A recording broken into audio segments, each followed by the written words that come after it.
नमस्कार विद्यार्थी मित्रांनो, मुंबई शहर पोलीस शिपाई आणि पोलीस शिपाई चालक साठी एक महत्त्वाची अपडेट आपण घेऊन आलेलो आहे विद्यार्थी मित्रांनो. तर पहा, उमेदवारांचा नवीन पोलीस भरतीला विरोध.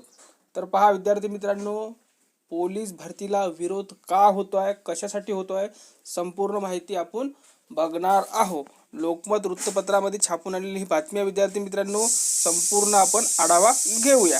तर पहा, ठाणे मुंबई पोलीस दलात प्रतीक्षा यादीवर असूनही गेल्या वर्षभरापासून नियुक्तीपत्र न मिळालेल्या 125 पेक्षा अधिक भावी पोलिसांनी मुख्यमंत्री एकनाथ शिंदे यांच्या ठाण्यातील निवासस्थानाजवळ सोमवारी आंदोलनाचा पवित्रा घेतला होता.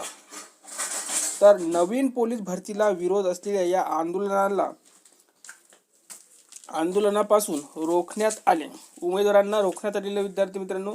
त्यानंतर मुख्यमंत्री शिंदे यांनी शिष्टमंडळासोबत चर्चा करून लवकरच हा प्रश्न मार्गी लावण्याचे आश्वासन दिले.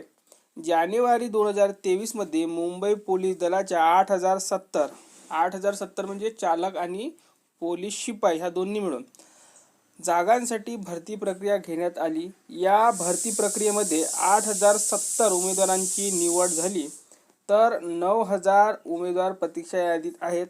निवड झालेल्या एका दुसऱ्या उमेदवारांपैकी जर काही उमेदवारांचे नाव काही कारणास्तव रद्द झाले तर प्रतीक्षा यादीतील नावामधील उमेदवारांना घेण्याचे प्रयोजन आहे. तरीही प्रतीक्षा यादीतून उमेदवारांचीच नावे घेण्याचा आग्रह या आंदोलकांनी घेतला आहे.